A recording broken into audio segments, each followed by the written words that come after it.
इस देश के सभी माननीय और छोटे बड़े पत्रकारों से एक खास विनती मैं करने जा रहा हूं। एक लड़ाई जो हमारे जैसे ना जाने कितने युवा और कितने लोग जो है बिहार के विरासत के लिए लड़ रहे हैं, बिहार के विकास के लिए लड़ रहे हैं। बिहार जो कभी ज्ञान की भूमि हुआ करती थी, आज मजदूरों का राज हो गया। पत्रकार बंधुओं से विनती है कि मेरी बातों को ध्यान से सुने।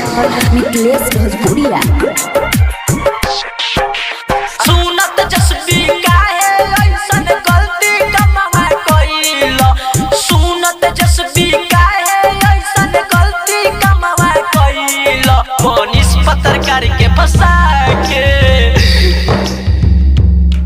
मोनिस पत्रकार के फंसा के तू अच्छा नहीं कइला। मोनिस पत्रकार के फंसा के तू अच्छा नहीं कइला।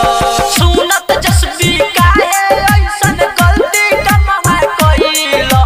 सुनत जसबी काहे ऐसन गलती कमावा कइला। मोनिस पत्रकार के फंसा पत्रकार के फंसा के मोनिस पत्रकार के फंसा के तू अच्छा नहीं कइला। मोनिस पत्रकार के फंसा के तू अच्छा नहीं कइला।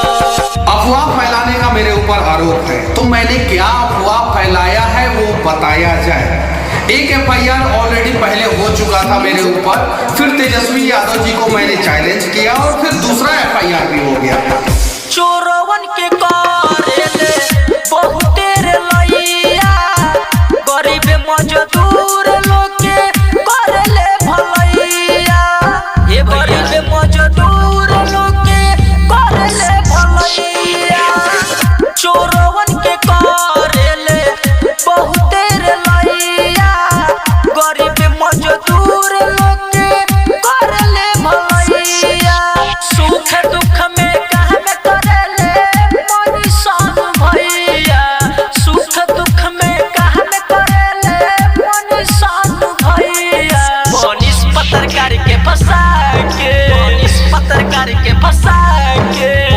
पत्रकार के फंसा के तू अच्छा नहीं कइला। मोनिस पत्रकार के फंसा के तू अच्छा नहीं कइला। तेजस्वी यादव जी चश्मा हटा के इन फोटो को देखिए, मजदूरों के चेहरे पे घाव और मीडिया ने रिकॉर्डिंग किया, उसका मोबाइल नंबर भी है। एक बार बात करके देखिए, क्या पता आप झूठ बोल रहे हैं और मजदूर तमिलनाडु में सच में परेशान है। बिहारी मजदूर पे उठौले आवाज हो, ओही से तेजस्वी उनके कोई के फैयार हो। ओही से तेजस्वी उनके कोई के फैयार हो। बिहारी मजदूर पे उठौले आवाज हो, ओही से तेजस्वी उनके कोई के फैयार हो।